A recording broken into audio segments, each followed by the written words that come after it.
Carte muette, frontière vivante. Je m'appelle Marion et je trace des lignes qui n'existent pas encore. J'ai du mal à le dire sans rire, mais c'est mon métier, cartographe pour une application de vélos urbains. Je transforme les trajets des autres en cartes de chaleur, je propose des itinéraires où l'on respire, j'efface les impasses que la ville ajoute par caprice. Les jours ordinaires, j'aime regarder la circulation comme on écoute une histoire, qui va ou qui s'attarde, qui change d'avis au dernier moment. Je suis payé pour donner du sens à des points qui clignotent. Le mardi où la carte s'est mise à parler trop fort, je travaillais sur une fonctionnalité qu'on testait en interne, un tableau de bord privé qui superposait nos déplacements personnels au flux anonyme.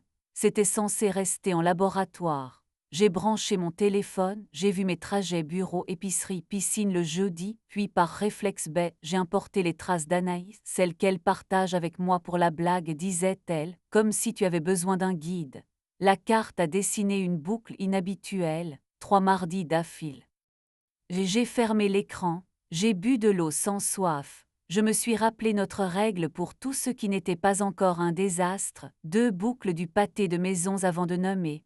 J'ai mis mes baskets, je suis sortie. Premier tour, la boulangerie où Anaïs prétend qu'on peut apprendre la patience en regardant lever la pâte. Deuxième tour, la librairie qui ferme trop tôt. Les pavés m'ont dit la seule phrase qu'ils connaissent, tu sais déjà. Le soir, Anaïs est rentrée avec une odeur de papier humide, celle des cartons ouverts trop vite. Elle a posé sa besace, m'a embrassée et sa bouche avait le goût du thé à la bergamote de notre bureau. Tu as l'air de quelqu'un qui a couru sans cardio, a-t-elle dit moqueuse et tendre. J'ai souri comme on contourne une flaque. Ta journée, 2 auteurs, 3 couvertures, 0 drame. Et toi, les vélos ont voulu brûler des feux. Je n'ai pas parlé de la carte. J'ai parlé de l'algorithme qui s'obstine à proposer un détour par la rue des Écoles quand il pleut.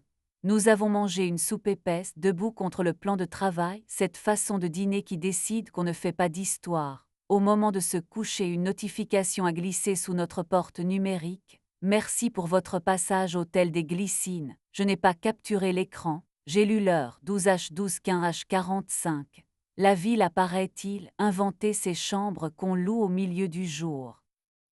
Tu étais à l'hôtel des Glycines, à midi, ai-je demandé dans l'obscurité. Oui, a dit Anaïs après une respiration entière, pour une rencontre. Une rencontre de travail.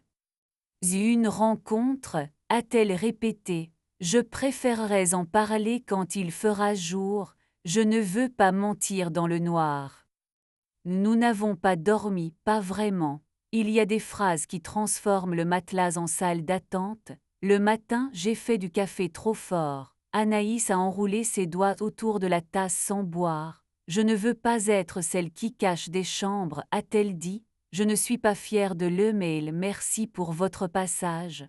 J'ai déjeuné avec quelqu'un, ça m'a fait du bien d'être regardée comme si je n'avais pas encore choisi. Tu as choisi, ai-je demandé. Je suis rentrée, a-t-elle répondu. Ça ne répondait pas, mais ça ne fuyait pas. Je sais lire ce que les lignes ne disent pas. C'est mon travail et mon défaut. J'ai pris mon manteau. 2 boucles, ai-je annoncé. Ensuite, on invente une table.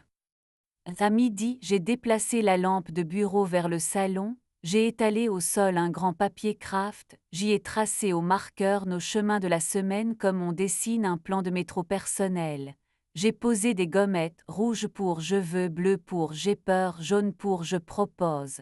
Anaïs a ri malgré ses yeux froissés. On ouvre un guichet, un poste frontière, ai-je dit.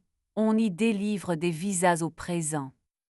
Nous avons commencé par la colonne Je veux. Anaïs a écrit Je veux qu'on m'admire sans me mettre en vitrine. J'ai écrit Je veux te vouloir sans te surveiller. Nous avons placé 2 gommettes près du balcon, séchées au soleil. J'ai proposé une règle, 1 heure sans écran chaque soir et une phrase franche au marqueur avant de se brosser les dents. Sans astérisque, a ajouté Anaïs. Elle a dessiné une grande boucle au feutre autour de la salle à manger. Zone franche, ici on ne loue pas de pièces en cachette.